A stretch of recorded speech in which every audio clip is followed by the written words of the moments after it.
ఈరోజు తమరి అధ్యక్షతన అత్యంత కీలకమైన ప్రకటన చేయాలని రాష్ట్ర ప్రభుత్వం భావిస్తున్నది.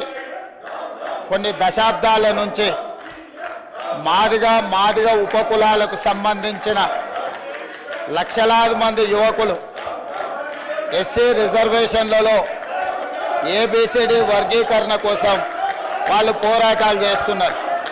27 సంవత్సరాల నుంచి ఉమ్మడి రాష్ట్రంలో కానీ ప్రత్యేక తెలంగాణ రాష్ట్రంలో కానీ ఏబిసిడి వర్గీకరణ మీద మాదిగ ఉపకులాల యువకులు పోరాటాలు చేయడం జరిగింది. వారి పోరాటాల ఫలితం ఒకనాడు ఇదే శాసనసభలో మాదిగ ఉపకులాల వర్గీకరణ కోసం వాయిదా తీర్మానం ఇస్తే నాతో పాటు ఆనాటి శాసనసభ్యుడు సంపత్ కుమార్ను కూడా ఈ సభ నుంచి బహిష్కరించడం జరిగింది. గత ప్రభుత్వం ఏబిసిడి వర్గీకరణ మీద కేంద్రానికి ప్రధానమంత్రికి విజ్ఞప్తి చేయడానికి అఖిల పక్షాన్ని తీసుకెళ్తామని చెప్పి తీసుకుపోకుండా మాదిగ సోదరులను మోసం చేయడం జరిగింది.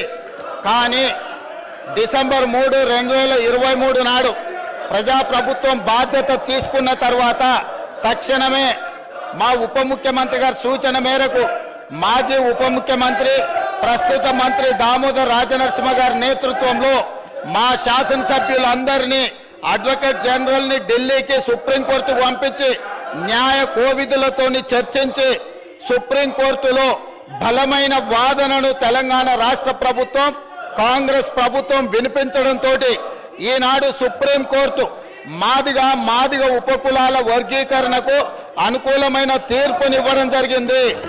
నేను మనస్ఫూర్తిగా సుప్రీంకోర్టు కాన్స్టిట్యూషనల్ బెంచ్కు రాజ్యాంగ ధర్మాసనానికి మనస్ఫూర్తిగా కృతజ్ఞతలు తెలియజేస్తున్నా.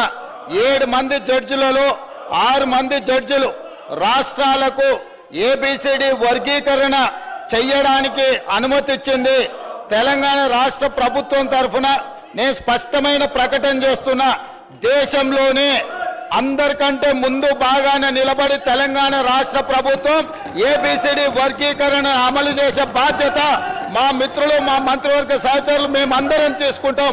అవసరమైతే ఇప్పుడు ఇచ్చిన ఉద్యోగ నోటిఫికేషన్లలో కూడా వర్గీకరణను అమలు చేయడానికి అవసరమైతే ఆర్డినెన్స్ తీసుకొచ్చి మాదిగ సోదరులకు న్యాయం చేసే బాధ్యత మేము తీసుకుంటాము. కాబట్టి ఈరోజు ఈ సభ అందరూ కూడా ఈ అంశం మీద ఏకాభిప్రాయానికి వచ్చి మాదిగ ఉపకులాల వర్గీకరణకు సంపూర్ణంగా సహకరించాల్సిందిగా రాష్ట్ర ప్రభుత్వం తరఫున నేను విజ్ఞప్తి చేస్తున్నా అధ్యక్ష.